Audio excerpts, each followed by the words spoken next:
विरोधी पक्षनेते देवेंद्र फडणवीस हे त्यांच्या माहेरी म्हणजे दिल्लीत येऊन गेले. ही चांगली गोष्ट आहे. दिल्लीमध्ये महाराष्ट्राच्या नेत्यांनी येत राहिलं पाहिजे. दिल्लीवरती महाराष्ट्राचा प्रभाव असायला पाहिजे आणि त्या दृष्टीनं जर विरोधी पक्षनेते येत असतील त्यांचं स्वागत केलं पाहिजे. ते काल काहीतरी कागद घेऊन आले होते आणि गृहसचिवांना भेटले, अशा बातम्या तुम्ही दाखवू द्या. नाही, काहीतरी कागद नाही साहेब, गंभीर कागद. काही गंभीर नाही. 6.3 GB डेटा कागद त्यांच्या हातातले कागद विरोधी पक्षाच्या गंभीर आहेत की नाही हे सरकार ठरवणार. अहवाल आहे. त्या अहवालामध्ये आहे ना काडीचाही दम नाही. तो अहवाल जाहीर करावा, तो अहवाल नीट वाचावा तुम्ही सगळ्यांनी. त्या अहवालामध्ये सरकारला अडचणीत आणेल किंवा सरकारने काही चुकीचं केलंय असं कोणतीही ओळ नाही. सरकारमध्ये काही अधिकारी असू शकतात जुन्या सरकारवर निष्ठा ठेवणारे, त्यांनी काही कागद बनवले असतील चांगल्या हेतूनं, सदहेतूनं, आणि त्या कागदाची काय दखल घ्यायची हे मुख्यमंत्री ठरवतील. पण तो जो काय बॉम्ब वगैरे घेऊन इथे विरोधी पक्षाचे नेते आले होते आपल्या सगळे, तो भिजलेला लवंगी फटाका आहे बरं का. तो भिजलेला लवंगी फटाका आहे. त्या फटाक्याला वाच सुद्धा नव्हती.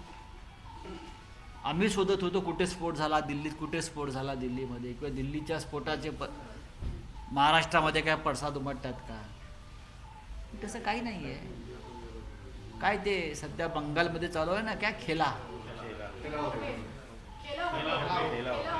खेला होबे, तसं महाराष्ट्र आणि दिल्लीमध्ये खेला होबे सुरू आहे. वो खेला होबे जो चलता है, वो खेला होबे में महाराष्ट्र का जनता का मनोरंजन अच्छा हो रहा है और उसके लिए कोई मनोरंजन टैक्स, एंटरटेनमेंट टैक्स देने की भी ज़रूरत नहीं, टैक्स फ्री है.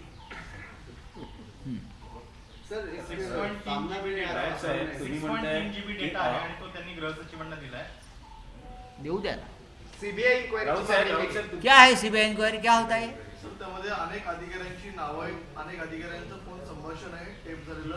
असं काही नाहीये. मी तुम्हाला सांगतो,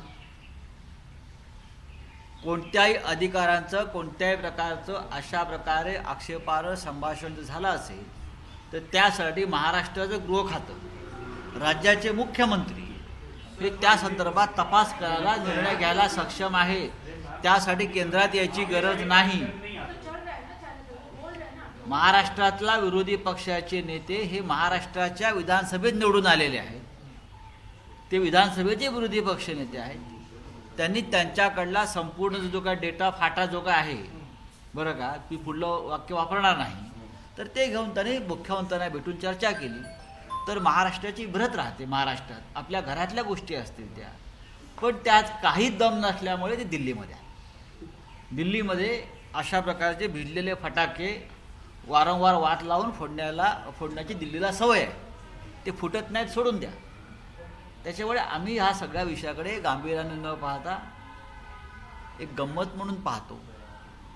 आणि आता पुढला त्यांचा सिनेमा कोणता बनवतायत आणि कोणता सिनेमा पडतो आहे हे पाहतो. राज्यपालाकडे बघा कुठे जाऊ द्या. नंबर 1, ज्या परमवीर सिंग यांच्या पत्रावरून हा सगळा गोंधळ सुरू आहे, त्या परमवीर सिंग यांच्याच आग्रहाखातर आणि मागणीवरून महाराष्ट्रामध्ये आपण सीबीआयवरती बंदी घातली.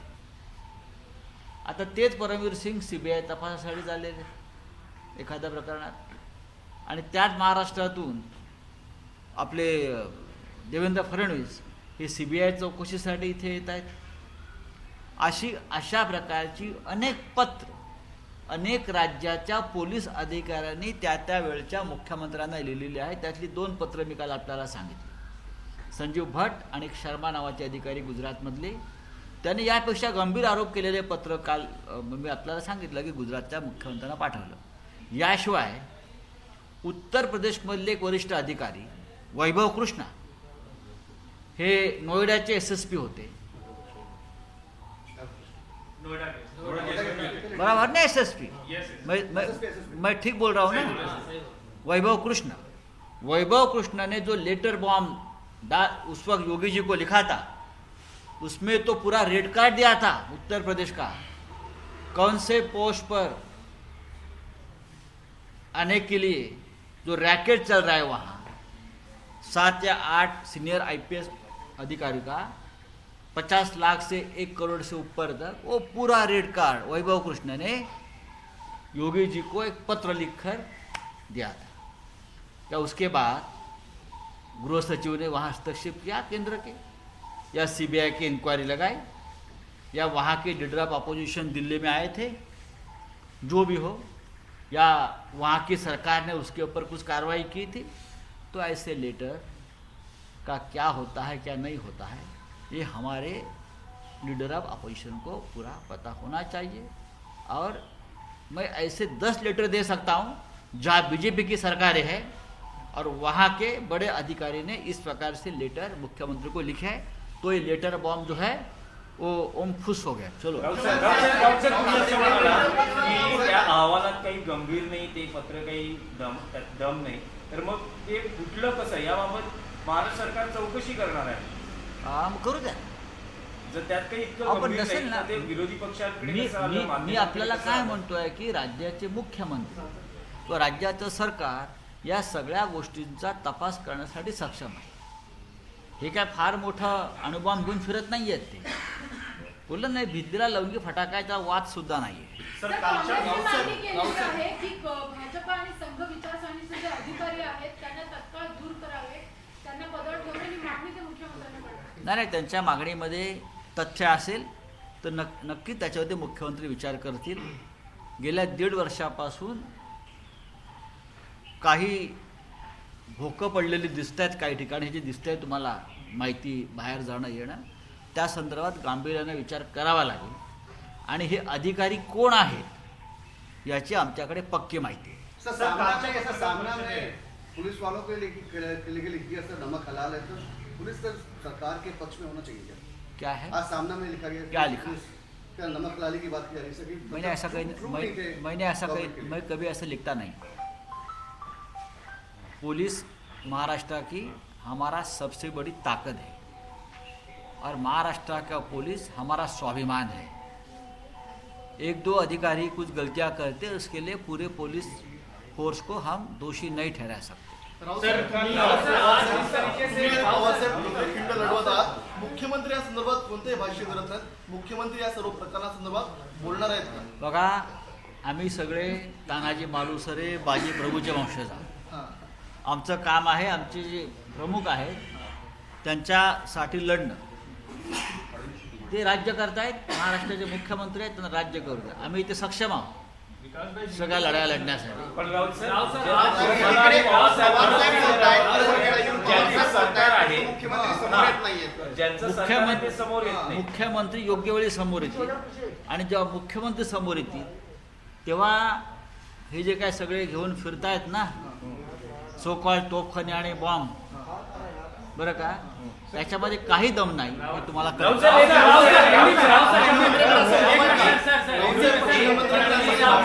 जय शुक्लांनी परमिशन घेऊन इंटरसेप्शन केलेलं होतं, त्याचा रिपोर्ट मुख्यमंत्र्यांच्याकडे दिला। मी ह्याविषयी बोलू शकत नाही, हा सरकारचा अखत्यारीतला विषय आहे।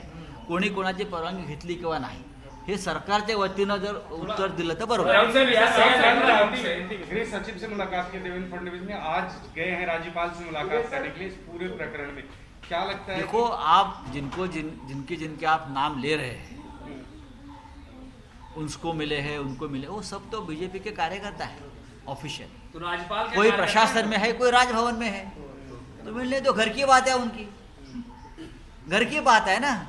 राज्यपाल राव सर, क्या राज्यपाल को आप कार्यकर्ता कह रहे हैं? इसका मतलब डेफिनेटली। जो महाराष्ट्र में राज्यपाल है कोश्यारी साहब, वो नहीं है क्या? कार्यकर्ता आप ऐसा नहीं है क्या? नहीं सर, आप बताइए। मौजूद मैं बोल रहा हूँ ना, मैं दावे के साथ बोलता हूँ, ऑन रिकॉर्ड बोल रहा हूँ। देखिए, राज्यपाल महोदय जो है हमारे आज राज्यपाल है, कल तो को संघ के प्रचारक थे, कल तो को भाजपा के बीजेपी के मुख्यमंत्री थे, बीजेपी के वहाँ केंद्र में मंत्री रहे हैं, तो क्या कार्यकर्ता कहना ये क्या इंसल्टिंग है? अगर मुझे किसी ने कहा मैं शिवसेना का कार्यकर्ता हूँ, मैं गर्व से कहूँगा मैं कार्यकर्ता हूँ। लेकिन सर इस ज्या तरह से पदावर- संवैधानिक पोस्ट है अभी, संवैधानिक पोस्ट का मान सम्मान वहां बैठने वाले लोगों ने गरिमा रखना चाहिए। संविधान की धज्जियां वहां बैठकर कौन उड़ा रहे हैं? अगर राज्यपाल महोदय को अपने पद के गरिमा का इतना ही फिक्र है तो संविधान के दायरे में काम करना चाहिए। क्यों नहीं अब तक हमारे 12 राज्यपाल जो नॉमिनेशन है एमएलसी उनको मंजूरी मिल रही है? इसलिए कि बीजेपी के लोग नहीं चाहते वहाँ के कि हमारे 12 विधायक जो है उसको मंजूरी मिले। राज्यपालांना भेटता आहेत भाजपचे नेते सध्या बैठक अहो त्यापेक्षा मुख्यमंत्र्यांना भेटून चर्चा करा ना। राज्यपालांना कशाला भेटताय? सरकार राज्यपाल चालवतात का? सरकार मुख्यमंत्री चालवतात। राज्यपालांना भेटण्यापेक्षा विरोधी पक्षानं आपल्याकडले सगळे काही त्यांच्याकडे जी माहिती आहे ती घेऊन जर मुख्यमंत्र्यांना भेटले, चर्चा केली तर नक्कीच मुख्यमंत्री आणि विरोधी पक्ष नेत्यामध्ये एक चांगला संवाद होऊ शकतो। पण राज्यपाल भाजपचे कार्यकर्ते आहेत असं तुमचं म्हणणं आहे का? का म्हणू नये? तुम्ही हा प्रश्न मला वारंवार विचारला तर उत्तर तेच आहे माझं। राजभवन हा राजकीय अड्डा झाला असेल तर त्याच्यावरती टीका टिप्पणी होणारच। जोपर्यंत राज्यपाल 12 राज्यपाल नियुक्त आमच्या आमदारांच्या नावांना मंजुरी देत नाही तोपर्यंत आम्ही हे म्हणत राहणार। कारण भारतीय जनता पक्षाच्या दबावामुळेच 12 आमदारांना मंजुरी मिळत नाही हे राज्यपाल स्वतः मान्य करतील। नाहीतर असं त्याच्यामध्ये काय आहे त्या फायलींमध्ये? राव साहब, सुप्रीम कोर्ट में आज मैटर सुनवाई होगी कि आपको सीएम साहब कब बोलेंगे इस पूरे इशू के ऊपर? सीएम साहब कब स्टेटमेंट देंगे इस पूरे इशू? सीएम साहब को बोलने की होगी या नहीं होगी? एक तो ऐसी है, सीएम साहब को बोलने की जरूरत ही नहीं है। क्या जरूरत? उसमें क्या है? तो खुद सीएम साहब आकर बात करें।